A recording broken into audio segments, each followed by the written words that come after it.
Sayyidah Zainab bintun Nabi sallallahu alaihi wasallam. Sayyidah Zainab binti Muhammad. Saya yakin teman-teman yang hadir di sini kayak hampir nggak pernah dengar cerita tentang Sayyidah Zainab. Betul? Biar kenal.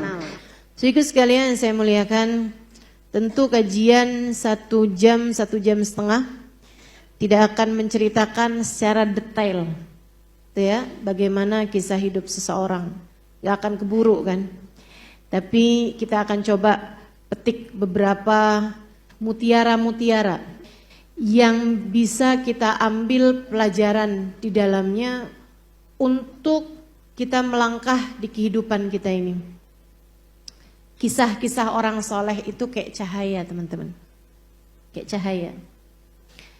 Kamu bayangkan kamu masuk dalam sebuah rumah di waktu malam. Kamu masuk, tahu-tahu baru melangkah sedikit, sebentar nabrak. Habis itu kamu jalan lagi, sebentar kamu meraba-raba, nabrak lagi. Tadi nabrak kursi, sekarang nabrak kulkas. Kamu jadi terus-terusan jatuh bangun nabrak, jatuh bangun nabrak. Padahal ada hal yang lebih mudah buat kamu lakukan. Apa itu? Nyalain lampu. Begitu kamu nyalain lampunya, langsung kelihatan semua. Kulkas di mana, pintu di mana, kamar mandi di mana. Kamu langsung kelihatan, teman-teman sekalian. Itu tuh kayak kamu lagi jalanin kehidupan.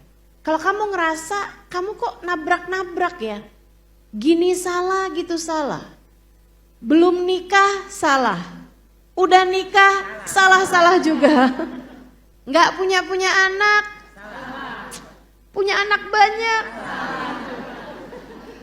ini kok salah-salah mulu nih kita jalanin kehidupan. Teman-teman saudaraku sekalian, nyalakan lampumu.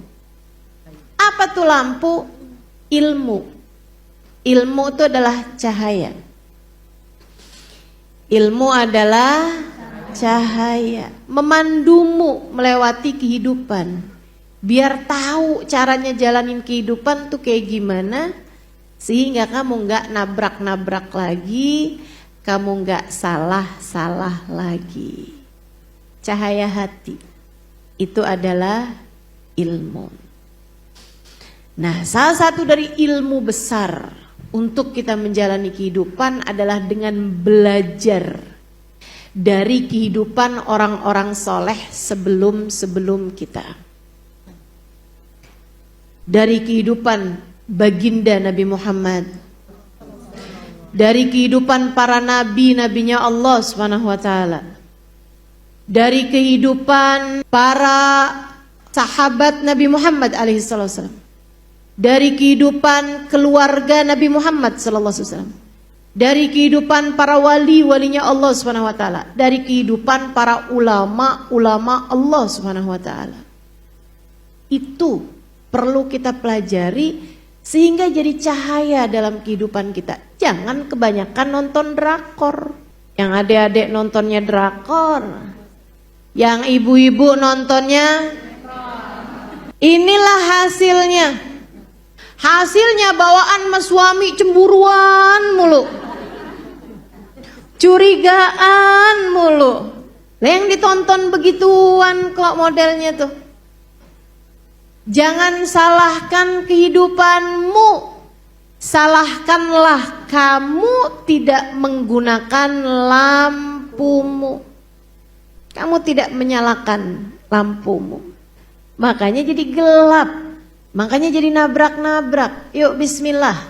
Kita mulai pelan-pelan, kita nyalakan lampu-lampu hidup kita satu demi satu. Biar kita di ruang tengah gak nabrak-nabrak, di kamar tidur gak nabrak-nabrak, di kamar mandi gak jatuh. Kayaknya kamar mandi gak nabrak-nabrak ya, paling jatuh, kepleset. Di dapur kita nggak nabrak-nabrak gitu. Biar terang. Hidup kita ini belajar dari kisah orang-orang saleh. Insya Allah. Nah, orang soleh yang mau kita pelajari saat ini adalah Sayyidah Zainab bintun Nabi sallallahu alaihi wasallam. Sayyidah Zainab bintun Nabi lahir 23 tahun sebelum hijrah. Artinya lahir 10 tahun sebelum kenabian. Ini baginda kita Nabi Sayyidah Zainab radhiyallahu taala anha warḍaha. Kan Nabi itu kan 13 tahun di Mekah. Ya kan? Sayyidah Zainab 23 tahun sebelum hijrah itu beliau lahir. Berarti waktu Nabi Muhammad menjadi seorang nabi, menjadi seorang rasul, diangkat Allah, diutus Allah Subhanahu wa taala.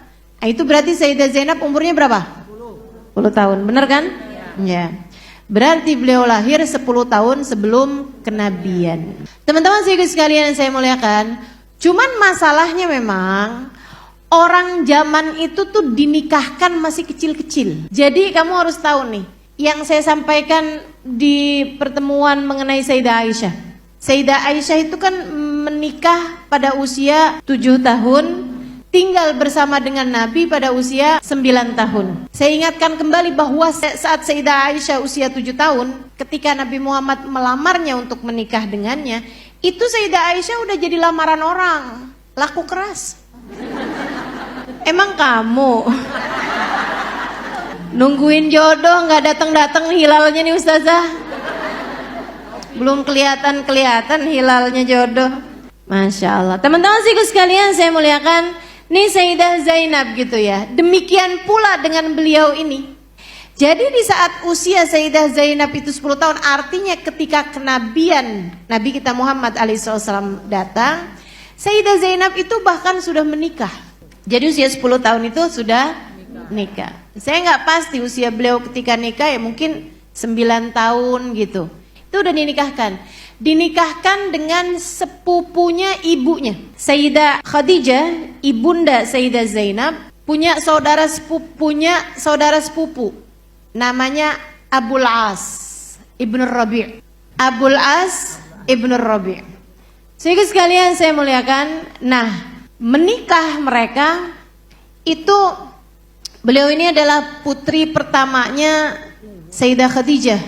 Teman-teman saya sekalian, Sayyidah Zainab ini ya, putri pertamanya. Sayyidah Khadijah tuh ketika nikahin Sayyidah Zainab, kan masih anak-anak gitu kan, masih kecil ya. Memang zaman itu nikahin perempuan tuh di umur-umur sebegitu gitu. Dan rata-rata memang belum balik. Jadi balik tuh sudah di rumah suaminya gitu. Ya memang kebiasaannya kayak begitu. Ustazah berarti sunnah dong kayak begitu? Ya enggak lah. Ini bicaranya budaya, bicara kultur, bicara perbedaan kebiasaan di masing-masing zaman, kebiasaan di masing-masing negara. Enggak jadi soal, teman-teman sekalian. Kita sama Amerika aja beda kok. Kita zaman sekarang sama zaman dulu aja beda kok. Zaman 20-an tahun yang lalu, 30-an tahun yang lalu, anak perempuan itu rata-rata dinikahkan belum 20 tahun. Ya. Betul nggak?